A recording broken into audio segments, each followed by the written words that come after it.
Welcome to the real world, and thank you for joining us. We're living really in strange times. You know, people say that a lot, and we've heard that a lot over the last several years. But you look around now, somebody told me this week, forget everything else.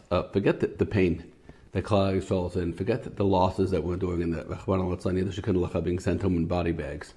They're like the injustice of it. There's just no fairness. There's no justice in the world. You look around at countries so full of hypocrisy, and they're busy condemning and screaming and pointing fingers, and Yidden are the bad guys, and Yisrael's the bad guys. And sometimes you wonder, well, how could that be? Why don't we have any friends? There's a Sefer in this parasha that is it should be the theme song of anybody who feels that way, anybody who ever felt like they have no friends, anybody who ever feels like nobody cares about them. It's one of the happiest yediyas that's possible to know. The pasuk talks about somebody who is in financial straits, there's a downturn, and he can't hold on to what he has. What is he? He has a piece of land. That's how he's meant to support his family. Maybe he's going to farm on it, maybe he's going to rent out the real estate. It's all he has. But now, there's a downturn and he has to sell all he has. He's got to sell it.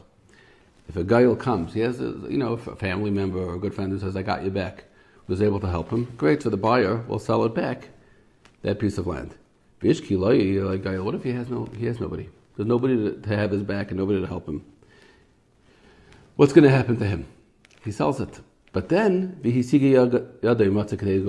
somehow things got expanded a little bit, things got a little better, he's able to buy back his piece of land. So he's able, the pasuk says, he can go and he could buy it back. Now, if somebody loses their piece of land and somebody else could redeem it for them, why would you think that if they themselves take money, they won't be able to get it back? What's the chiddush? Listen, Chassam Sofer says, this pasuk is not just telling you the din, it's telling you a reality. Somebody who's got nothing. Doesn't have a family member, which he doesn't have a family member to say, I'm going to help you. He's got nobody. Doesn't have a friend, nobody to shul, nobody in the neighborhood, no askanim, nobody. He's all alone. He lost his one piece of land.